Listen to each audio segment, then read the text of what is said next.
오늘 사무엘하 18장 말씀을 살펴보려고 하는데요.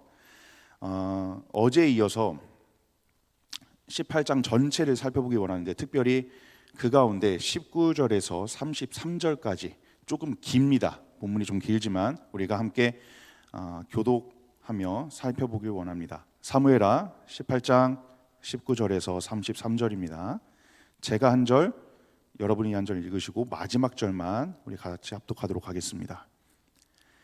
자, 19장부터 제가 읽겠습니다. 사독의 아들 아히마아스가 이르되 청하건대 내가 빨리 왕에게 가서 여호와께서 왕의 원수 갚아주신 소식을 전하게 하소서. 요압이 그에게 이르되 너는 오늘 소식을 전하는 자가 되지 말고 다른 날에 전할 것이니라.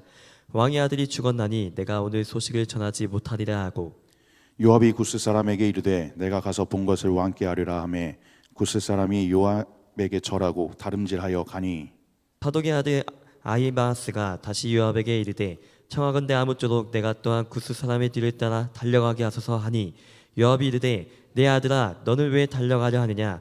이 소식을 말미암아서는 너는 상을 받지 못하리라 하되, 그가 한사코 달려가겠노라 하는지라. 요압이 이르되 그리하라 하니 아히마아스가 들길로 다름질하여 구스 사람보다 앞질러 가니라. 때에 다시 두 문 사이에 앉아 있더라. 파수꾼이 성문 위층에 올라가서 눈을 들어보니 어떤 사람이 홀로 달려오는지라.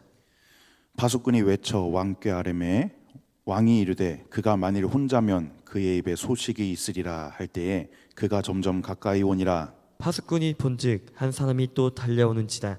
파수꾼이 문지기에게 외쳐 이르되 보라, 한 사람이 또 혼자 달려온다 하니, 왕이 이르되 그도 소식을 가져오느니라. 파수꾼이 이르되 내가 보기에는 앞선 사람의 다름질이 사독의 아들 아히마아스의 다름질과 같으니이다 하니, 왕이 이르되 그는 좋은 사람이니 좋은 소식을 가져오느니라 하니라. 아히마아스가 외쳐 왕께 아뢰되 평강하옵소서 하고 왕 앞에서 얼굴을 땅에 대고 절하며 이르되 왕의 하나님 여호와를 찬양하리소이다. 그의 손을 들어 내 주 왕을 대적하는 자들을 넘겨주셨나이다 하니, 왕이 이르되 젊은 압살롬은 잘 있느냐 하니라. 아히마아스가 대답하되 요압이 왕의 종 나를 보낼 때 크게 소동하는 것을 보았사오나 무슨 일인지 알지 못하였나이다 하니, 왕이 이르되 물러나 거기 서 있으라 하매 물러나서 서 있더라. 구스 사람이 이르러 말하되 내 주 왕께 아뢰 소식이 있나이다. 여호와께서 오늘 왕을 대적하던 모든 원수를 갚으셨나이다 하니, 왕이 구스 사람에게 묻되 젊은 압살롬은 잘 있느냐? 구스 사람이 대답하되 내 주 왕의 원수와 일어나서 왕을 대적하는 자들은 다 그 청년과 같이 되기를 원하나이다 하니, 다 같이 합독합니다. 왕의 마음이 심히 아파 문 위층으로 올라가서 오니라. 그가 올라갈 때에 말하기를 내 아들 압살롬아, 내 아들 압살롬아, 차라리 내가 너를 대신하여 죽었더면 압살롬 내 아들아 하였더라. 아멘. 우리 33절만 한 번 더 합독하길 원합니다. 33절 한 번 더 합독합니다. 시작. 왕의 마음이 심히 아파 문 위층으로 올라가서 오니라. 그가 올라갈 때에 말하기를 내 아들 압살롬아, 내 아들 압살롬아, 차라리 내가 너를 대신하여 죽었으면 압살롬 내 아들아 하였더라. 아멘. 어제에 이어서 사무엘하 18장의 스토리가 전개되고 있습니다. 어제까지 사무엘하 17장의 스토리를 우리가 살펴봤는데요. 오늘 그거에 이어서 사무엘하 18장 전체를 한번 살펴보는데 본문이 상당히 깁니다. 1절부터 33절까지 있기 때문에 그 중에서 오늘 세 부분으로 나눌 수 있는 내용을 마지막 부분만 우리가 한번 살펴봤습니다. 이때 세 부분은 이따가 제가 소개해드리는 세 부분으로 나뉘는 부분을 통해서 여러분들이 확인해 주시면 될 것 같고요. 세 부분 중에 마지막 부분입니다.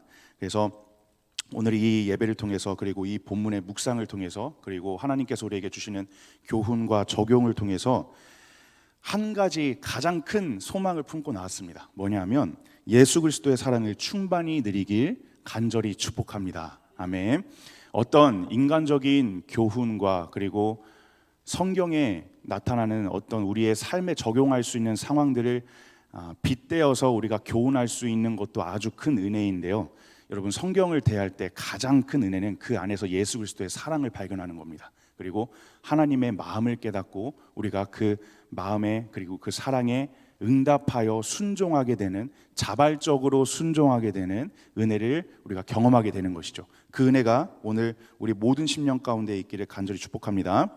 오늘 우리가 살펴본 본문을 포함하고 있는 18장에서는 다윗 왕과 압살롬 군대의 전투에서 다윗의 군대가 승리하고, 그리고 압살롬이 비참한 최후를 맞는 장면이 등장합니다.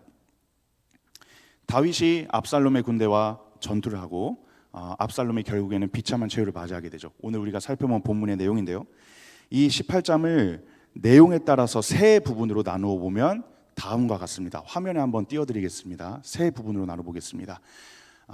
첫 번째는요, 다윗의 군대가 압살롬의 군대를 완파합니다. 1절에서 8절까지죠. 그리고 두 번째, 압살롬이 요압에게 죽임을 당하죠. 이게 9절에서 18절까지 소개됩니다.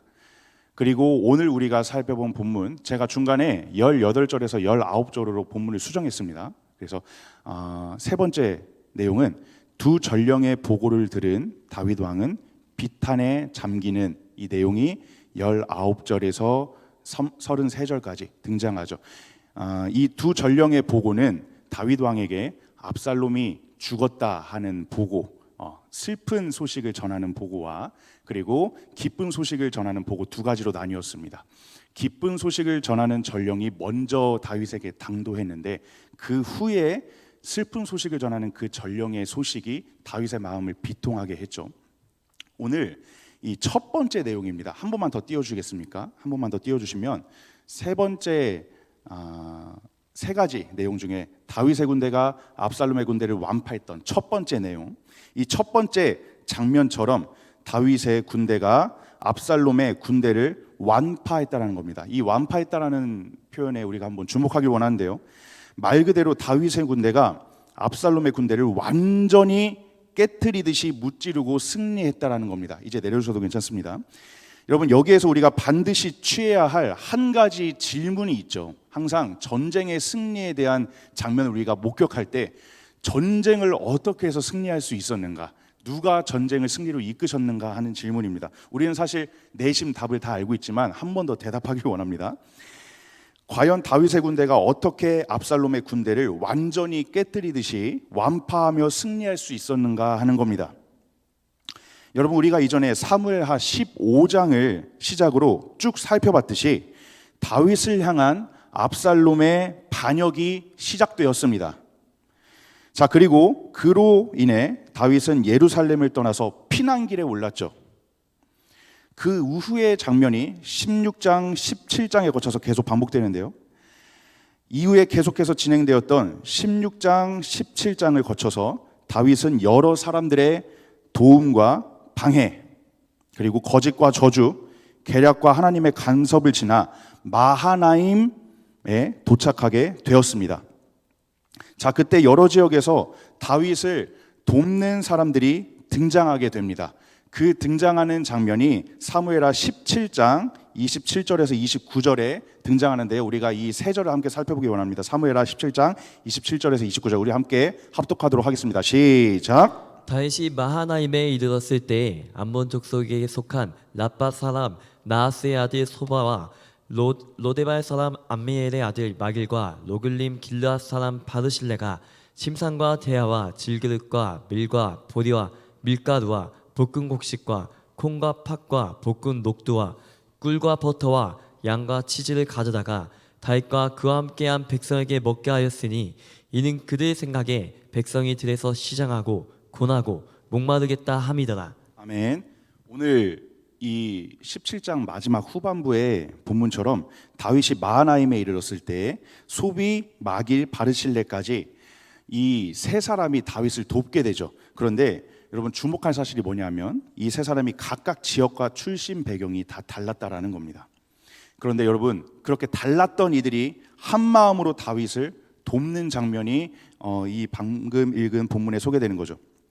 여러분, 이것은 무엇을 의미하냐? 단순한 인간의 친절이 다윗에게 다가온 게 아니라 하나님께서 다윗을 위해 여러 사람을 직접 하나님의 주권에 의해서, 하나님의 간섭에 의해서, 섭리에 의해서 움직이신 것으로 우리가 볼 수 있다라는 거죠.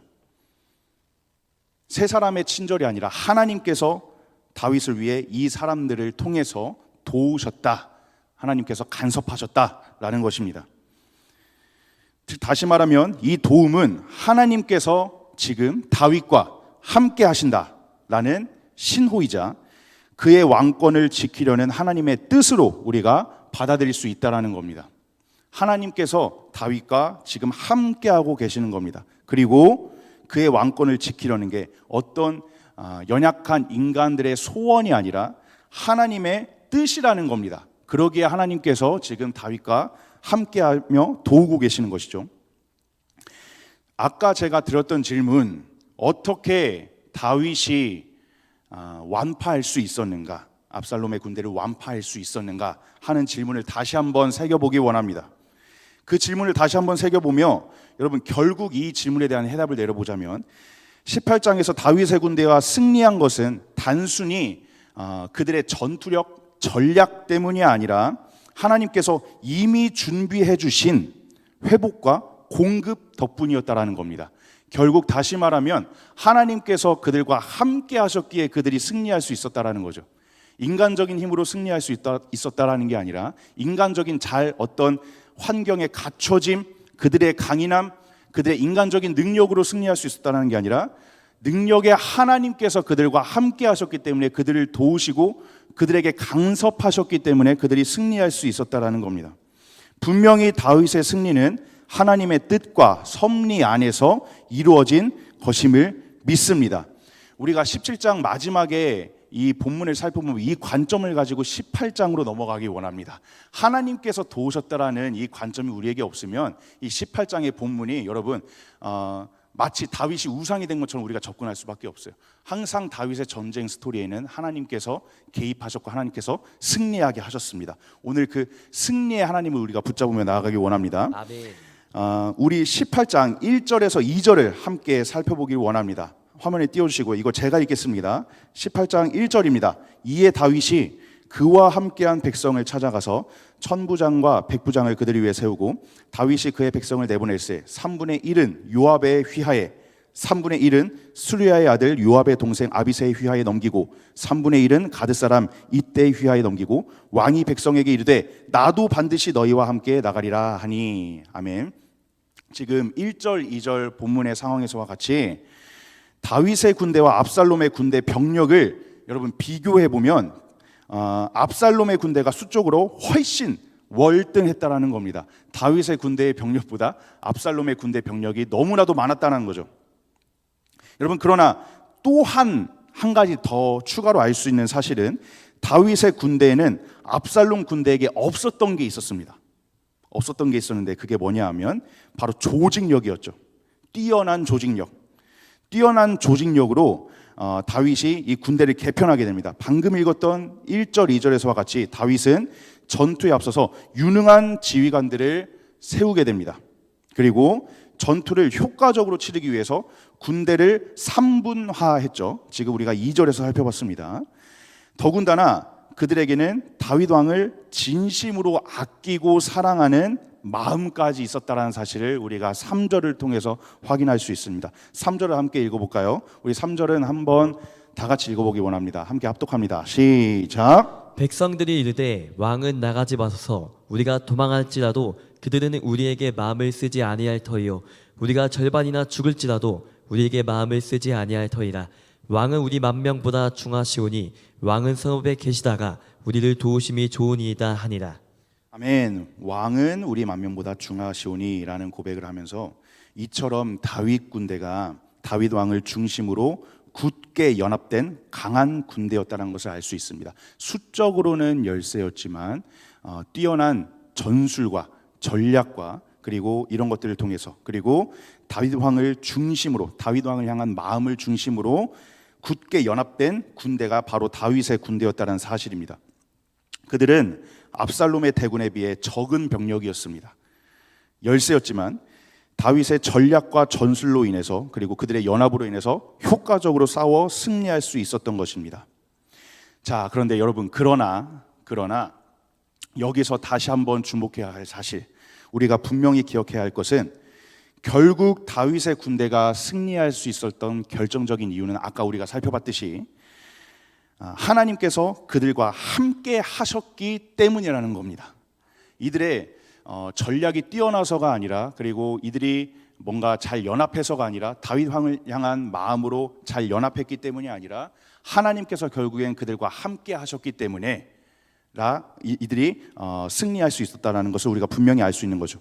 앞서 17장 후반부에서 살펴봤듯이 하나님은 이미 다윗의 군대를 승리로 이끄시기 위해서 그들을 도우시며 간섭하고 계셨다라는 사실입니다. 이미 그들의 전투를 준비하시고, 하나님께서 함께 준비하시고 그들을 도우시고, 마하나임에 도착해 있는 지쳐 있는 그들을 향해서 도우심으로 말미암아 하나님께서 그들의 전쟁을 승리로 이끄실 것을, 하나님께서 함께 하실 것을 확실히 하시고 도우시고 계셨다라는 사실이죠.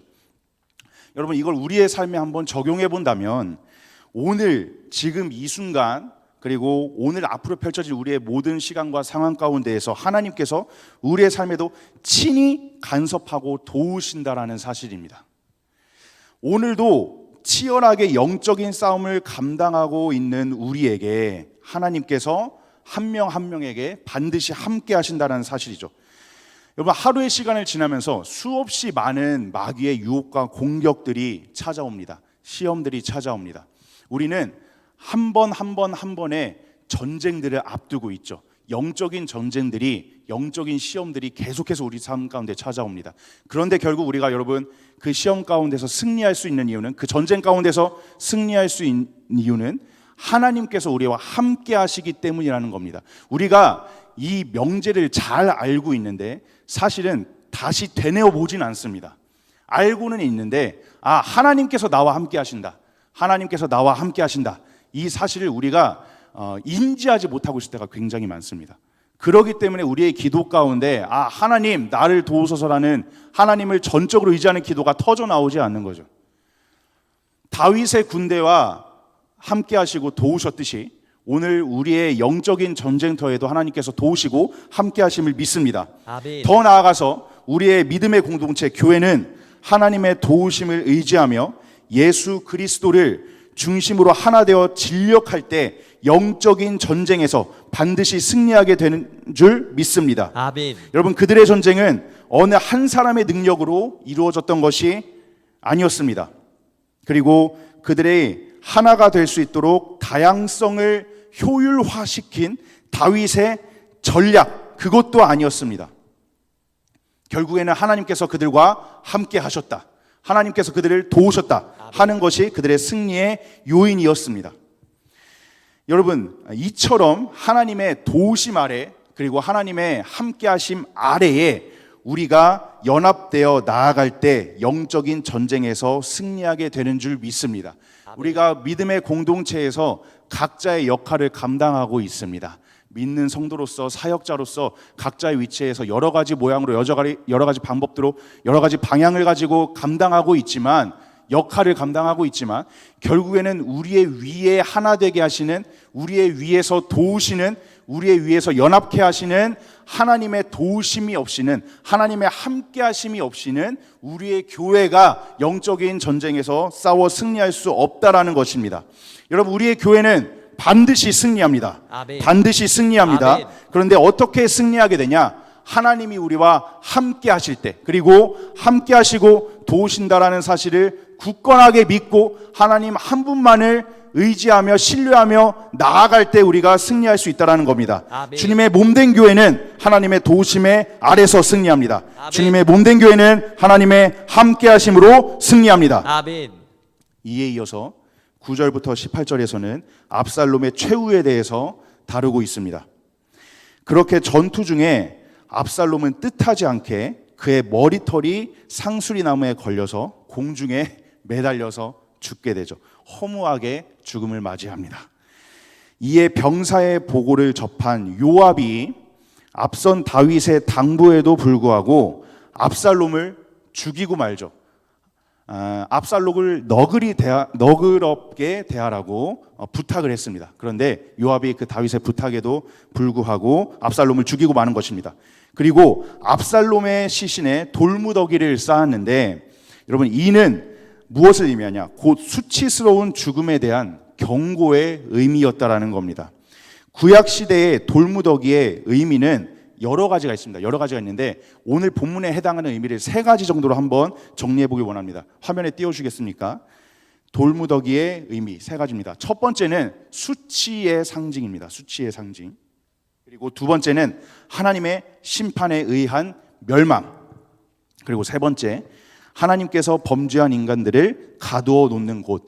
이 외에 번외로 몇 가지 의미가 더 있는데 오늘 다윗과 압살롬의 이야기를 살펴보면서 압살롬의 죽음을 살펴보면서 압살롬의 시신 위에 쌓여진 돌무더기를 살펴보면서 우리가 살펴볼 수 있는 적용할 수 있는 의미가 이 3가지라는 겁니다. 수치, 하나님의 심판에 의한 멸망, 하나님께서 범죄한 인간들을 가두어 놓으시는 곳. 여러분 이거 무엇을 의미하냐? 그의 시신 위에 돌무더기가 쌓였다는 것, 그의 말로가 그렇게 수치와 부끄러움으로 가득 찼다는 것. 결국 여러분 압살롬의 모든 교만한 자랑거리가 결국에는 부끄러움과 수치의 원인이 된다는 비극적인 상황을 우리가 지금 마주하고 있는 것입니다. 자료 내려주시고요. 압살롬은 평소에 자신의 머리털을 자랑스럽게 여겨왔습니다. 시간상 다 살펴보진 않을 텐데요. 사무엘하 14장 25절에서 26절에 압살롬이 굉장히 수려한 외모를 가지고 있고 압살롬이 자신의 머리털을 어떻게 생각하는지 기록되어 있죠. 굉장히 자랑스럽게 여겼던 겁니다. 그런데 자랑스럽게 여겨왔던 그 머리카락이 상수리나무에 걸려서 죽게 되는 거죠. 그리고 그는 스스로 이스라엘의 왕을 자처하면서 화려한 행차에 말이나 노새를 타고 다녔습니다. 그런데 그 노새를 타고 가다가 상수리나무에 걸려서 죽게 됩니다. 이게 무엇을 의미할까요, 여러분? 그는 자신의 교만함으로 인해서 비참한 최후를 맞이하게 됐다라는 겁니다. 사실은 여러분 우리의 삶 가운데 외적 요인이 있습니다. 오늘 말씀을 묵상하면서 외적 요인에 대해서도 한번 고민을 해보게 됐는데 하나님께서 우리에게 주신 외적인 요인들, 여러분 수려한 외모요, 그리고 압살롬이 교만하게 자랑스럽게 여겼던 자신의 머리털까지도 하나님의 은혜로 하나님의 은총으로 말미암아 더해진 것인데 이것을 압살롬이 자신의 교만거리로 사용했다는 겁니다. 결국에는 하나님께서 베푸신 외적인 요인, 그 은총을 자신의 교만거리로 사용할 때 그것을 보면서 하나님을 기억했어야 되는데 하나님을 기억하지 못하고 자신의 교만거리로 사용했다는 겁니다. 결국은 그 교만을 하나님께서 비참하게 무너뜨리셨다는 거죠. 압살롬은 그 교만함으로 인해서 비참한 최후를 맞이하게 된 것입니다. 여러분 교만은 패망의 선봉입니다. 우리 잠언 16장 18절 함께 선포하길 원합니다. 시작. 교만은 패망의 선봉이요 거만한 마음은 넘어짐의 앞잡이니라. 아멘. 교만은 패망의 선봉입니다. 우리가 항상 하나님 앞에 겸손하게 나아가야 하는데 우리에게 베풀어 주신 모든 외적인 요인들을 그리고 모든 것들을 하나님의 은혜로 받아들이고 감사할 수 있는 겸손함, 모든 것이 하나님께로부터 비롯되었다는 그리고 모든 영광과 모든 감사를 하나님께 돌리는 겸손함이 우리의 신앙 가운데 있어야 한다는 것입니다. 결국 우리의 모든 교만은 하나님 앞에 부끄러움과 수치의 원인이 됩니다. 하나님은 교만한 자를 싫어하십니다. 그리고 우리의 거만한 마음은 우리의 넘어짐의 앞잡이입니다. 간절히 바라옵기는 이곳 가운데 있는 모든 성도 여러분들이 나를 자랑하는 교만을 버리고 하나님만을 경외하는 겸손한 심령의 소유자가 되기를 간절히 축복합니다. 아멘. 자, 이제 오늘 본문을 살펴보겠습니다. 오늘 본문 살펴보면 압살롬의 죽음의 소식이 다윗 왕에게까지 전달됩니다. 여러분 여기에서 주목해야 될 사실은 대적을 무찌른 승리감과 지금 다윗의 군대가 승리했어요. 그 승리감과 다윗 왕의 아들 압살롬의 죽음으로 인한 슬픔이 교차하고 있다는 겁니다. 승리감이 있는 반면에 다윗에게는 그게 인간적인 슬픔으로 다가왔다는 거죠. 승리감과 슬픔이 교차하고 있는 이 현장, 우리가 함께 살펴보기 원하는데요. 사무엘하 18장 5절을 한번 살펴보기 원합니다. 함께 합독하겠습니다. 시작. 왕이 요압과 아비새와 이때에게 명령하여 이르되 나를 위하여 젊은 압살롬을 너그러이 대우하라 하니 왕이 압살롬을 위하여 모든 군 지휘관에게 명령할 때 백성들이 다 들으니라. 아멘. 제가 이거 세 번역으로 한 번 더 읽어드리겠습니다. 그때 왕이 요압과 아비새와 이때에게 부탁하였다. 나를 생각해서라도 저 어린 압살롬을 너그럽게 대하여 주시오. 왕이 압살롬을 너그럽게 대하여 달라고 모든 지휘관에게 부탁하는 말을 온 백성이 다 들었다. 오늘 본문처럼 다윗은 요압과 아비새와 이때에게 압살롬을 조심해서 사로잡으라고 명령했습니다. 여러분, 이 상황을 보면 너무나 대조되는 장면이 펼쳐지는 거죠. 압살롬은 지금 다윗을 죽이려고 하고 있습니다. 네, 압살롬의 목표는 다윗입니다. 그런데 다윗은 압살롬을 살리려고 하고 있어요. 조심해서 대하래요. 어떻게든 조심해서 대하라고 하고 있어요. 여러분, 사실은 이 배후에는 다윗은 압살롬을 자신을 배반한 정치적인 경쟁자가 아니라 자신의 아들로 바라보고 있다는 이 배경이 깔려 있다는 거예요. 다윗이 지금 압살롬을 어떠한 시선으로 바라보고 있는가? 나를 반역한 정치적인 경쟁자, 아니면 내 아들? 이 두 가지 측면에서 봤을 때 다윗은 사실 마음으로는 자신의 아들을 생각하는 마음으로 이 압살롬을 바라보고 있다는 거죠. 여러분, 이러한 상황에서 압살롬의 죽음이 과연 다윗에게 어떻게 다가왔을까라는 겁니다. 압살롬의 죽음의 소식은 다윗에게 슬픈 소식이 아닐 수 없었을 겁니다.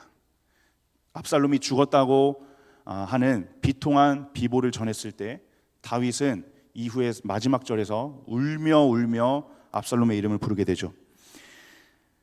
자, 이 슬픈 소식이었다는 걸 알았던 요압은, 다윗에게는 슬픈 소식이었다는 걸 알았던 요압은 당시 다윗 왕에게 좋은 소식만을 전해주었던 아히마아스가 아니라 외국인이며 왕의 노예였던 구스 사람이 부담 없이 소식을 더 잘 전해줄 수 있을 거라 여기고 그를 다윗에게 소식을 전하는 전령으로 보냅니다. 좋은 소식을 늘 전해왔던 아히마아스가 아니라 구스 사람을 보내는 거죠. 여러분, 그렇지만 아히마아스가 기쁜 소식을 먼저 전하겠다는 그의 충성심 때문에 지름길을 통해서 그 구스 사람을 앞질려서 전력 질주하게 되는 거죠. 다윗에게 먼저 당도하기 위해서, 슬픈 소식이 아니라 비보가 아니라 기쁜 소식을 먼저 전하기 위해서 당도하는 겁니다. 달리는 거죠. 당도하기 위해서 달리는 거죠. 구스 사람을 통해 비보를 접하게 됩니다. 왜냐하면 결국에는 구스 사람보다 앞서서 아히마아스가 기쁨의 소식을 전하지만, 승전보를 전하지만 그 이후에 구스 사람이 또 당도해서 슬픈 소식을 전합니다. 압살롬의 죽음의 소식을 전하게 되죠. 그러자 다윗이 이렇게 울부짖습니다. 오늘 마지막 절 33절입니다. 우리 합독하여 한 번 더 선포하기 원합니다. 시작. 왕은 이 말을 듣고 마음이 찢어질 듯이 아파서 성문 위에 다락방을 올라가서 울었다.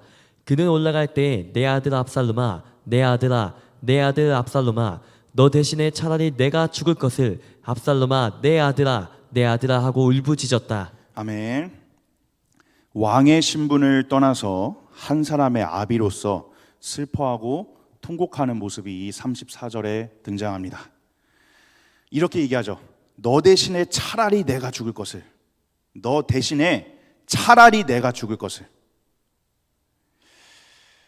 이렇게 울며 불며 아들의 이름을 부르며 슬퍼하고 있습니다.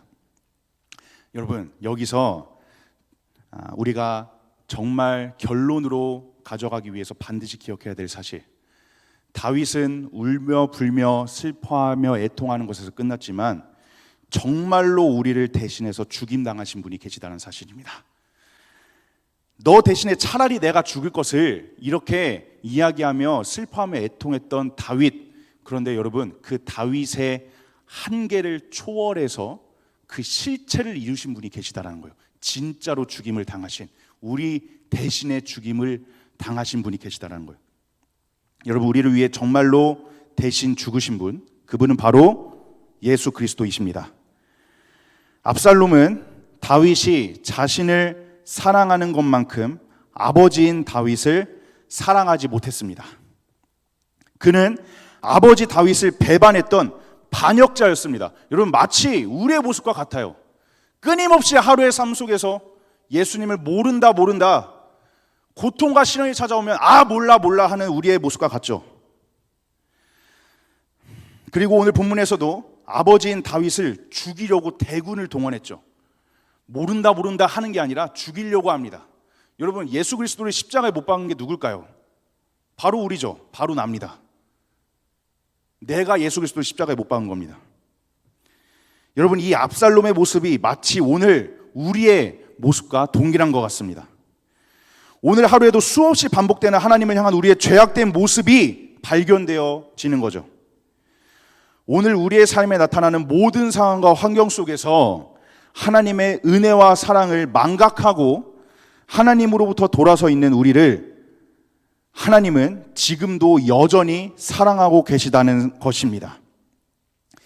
단순히 한 인간의 스토리가 아니라, 슬픔의 스토리가 아니라, 여러분, 이 스토리를 통해서 진짜로 이 인간의 한계를 초월해서 그 사랑을 실체로 이루신 분, 실체로 나타내신 분이 바로 우리의 구원자 예수 그리스도라는 사실입니다. 여러분, 하나님은 우리를 끝까지 기다리십니다. 비단 한 인간의 연약함을 통해서 우리가 적용할 수 있는 것이 아니라 인간의 한계를 뛰어넘어서 하나님은 우리를 끝까지 사랑하시고 끝까지 기다리셨다는 사실입니다. 지금 다윗이 두 전령의 소식을 기다리고 있습니다. 압살롬의 소식이 어떨까 기다리고 있는데, 여러분, 그 인간의 기다림이 아니라 예수 그리스도가 우리를 끝까지 기다린다는 사실입니다. 어떤 한 사춘기 시절의 학생이 사춘기 때문에 아버지를 정말 미워하게 됩니다. 미워해서 아버지가 아들과 대화하고 싶음에도 불구하고 사춘기 아들은 아버지의 마음을 모르고 계속해서 밀어내게 되죠. 그것도 모르고 아버지는 아들을 향한 사랑으로 계속해서 아들과 대화를 요청합니다. 아들아, 내가 학교에 태워줄게. 내가 학원에 태워줄게. 내가 교회에 태워줄게. 그런데요, 그렇게 아버지 타고 가는 사춘기 소년은 여전히 아버지를 향한 미움, 이유 없는 미움이죠. 아버지를 향한 미움으로 아버지의 대화를 무시하고 거절하고 짜증을 내고 그렇게 아버지의 마음을 무시하고 맙니다. 저의 이야기입니다. 제 사춘기 시절의 이야기가 떠올랐습니다.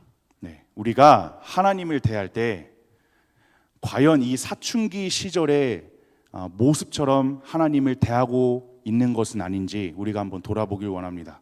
하나님은 지금 우리를 끝까지 기다리고 계십니다.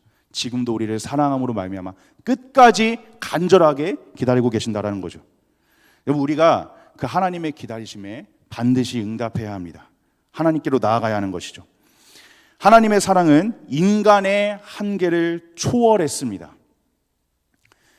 여러분, 제 딸 아이가 한번 요로 감염 때문에 병원에 입원했던 적이 있습니다. 주사를 맞아야 된대요. 그런데 그때 너무 어렸을 때라 살이 너무 통통해서 이 간호사분께서 혈관을 못 찾으시는 거예요. 그래서 주사기를 계속 찔러대는데 제 아내랑 제가 옆에 있었는데 이래가 너무 제 딸아이가 이름이 이래인데 너무 아프니까 간호사분이 주사기를 계속 찌르는 거예요. 그게 제 눈에 보이는데 막 제가 찔리는 것 같은 느낌, 제가 대신해서 찔리고 싶은 것 같은, 제 딸이 대신 고통받는 게 아니라 제가 대신 가서 그 주사를 맞고 싶은 마음이 간절하게 드는 겁니다.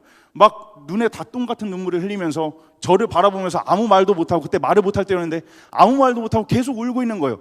제가 구해줄 걸, 제가 벗어나게 해줄 걸 바라면서 그 주사기에서 벗어나고자 계속 찔리니까 결국에는 다른 간호사분이 오셔서 좀 이렇게 뭐랄까요, 연배 있는 간호사분들이 오셔서 혈관을 찾아서 주사를 잘 맞췄는데, 그때 제 딸아이의 표정을 잊을 수가 없습니다. 그때 그 마음의 이 슬픔이에요. 고통, 애통함은 지금도 잊혀지지가 않아요.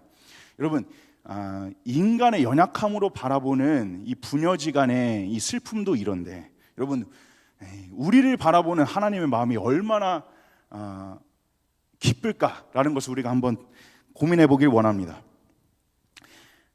예수 그리스도의 십자가는 사랑은 있었지만 구원의 능력은 없었던 다윗의 한계를 초월한 실체였다라는 겁니다. 여러분, 한번 주목해 보십시오. 다윗 슬퍼했습니다. 애통했습니다. 내 아들 압살롬아, 너 대신에 내가 죽었을 것을, 차라리 내가 죽을 것을, 그렇게 슬퍼했어요. 애통했어요. 그런데 그게 사실은 실체가 되지 못했습니다. 진짜 우리의 삶을 영원한 죽음에서 끄집어낸 사랑의 실체는 예수 그리스도의 십자가를 통해서 이루어졌다는 사실입니다. 제가 제 딸아이를 그 주사의 고통에서 끄집어낸다고 해서 제 아이를 구원할 능력은 없어요. 우리 인간 안에 사랑은 있습니다. 사랑은 있지만 구원의 능력은 우리에게 없습니다. 오직 구원의 능력은 예수 그리스도 한 분께만 있는 것을 우리가 믿습니다. 그러므로 예수 그리스도의 십자가, 그의 구원은 인간의 한계를 초월한 실체였다는 것입니다. 마지막 결론으로 말씀 한 절을 보고 마무리할 텐데요. 고민을 많이 했습니다. 이 자리 가운데서 나눠도 되는 말씀인지 고민을 많이 했지만 여러분, 두 가지로 권면드립니다. 아직까지 예수 그리스도의 사랑에 대한 확신이 없으신 분들은 이 말씀을 마음에 새기시고 하나님께서 지금도 우리를 기다리고 계신다는 사실을 확신하시고 하나님께 나아가게 되는 계기가 되기를 축복합니다. 그리고 예수 그리스도를 주로 영접한 이들에게는 이 말씀이 다시금 회복과 치유에, 다시 일어섬의 기회가 되는 말씀이 되기를 축복합니다. 우리 히브리서 7장 25절 말씀입니다. 함께 힘차게 선포합니다. 시작. 그러므로 자기를 힘입어 하나님께 나아가는 자들을 온전히 구원하실 수 있으니 이는 그가 항상 살아계셔서 그들을 위하여 간구하심이라. 한 번 더 읽겠습니다. 시작. 그러므로 자기를 힘입어 하나님께 나아가는 자들을 온전히 구원하실 수 있으니 이는 그가 항상 살아계셔서 그들을 위하여 간구하심이라. 아멘. 자기를 힘입어 하나님께 나아가는 자들을 온전히 구원하실 수 있다. 이는 그가 항상 살아계셔서 그들을 위하여 간구하심이라. 하나님께서 우리를 포기하지 않으신다라는 거예요. 우리는 압살롬과 같이 하나님을 수없이 하루에도 배반하는 우리의 연약한 죄악된 모습을 하고 살아가는 우리의 인생이지만, 신앙이지만, 그러나 다윗이 압살롬을 기다렸던 것처럼 하나님이 우리를 여전히 기다리고 계신다는 것입니다. 관건은 그 기다림에 대한 확신을 가지고, 하나님의 사랑에 대한 확신을 가지고 우리가 그 사랑에 반응하여 하나님께 나아가느냐 나아가지 않느냐에 달려 있습니다. 예수 그리스도를 힘입어 하나님께 나아가는 자들을 온전히 구원하실 수 있다. 이것이 예수 그리스도의 능력임을 믿습니다. 우리의 인간적인 사랑에는 한계가 있습니다. 그러나 예수 그리스도의 능력은 우리를 구원에 이르게 하는 능력이기에 한계를 초월할 실체, 여러분 사실 그 십자가를 이미 예수님께서 이루셨죠. 우리는 그 십자가의 사랑을 의지하며 확신하며 나아가는 일만 남았습니다. 그 한계를 초월한 실체가 우리의 마음 가운데 지금 있으니, 우리가 죄악 가운데 수없이 넘어지고 있다면, 아직까지 예수 그리스도의 사랑에 대한 확신이 우리의 마음 가운데 없다면, 아니 이론으로는 아는데 그게 내 마음 가운데 실제가 되지 못했다면, 이 시간 예수 그리스도를 향한 간절한 마음으로 나가기 원합니다.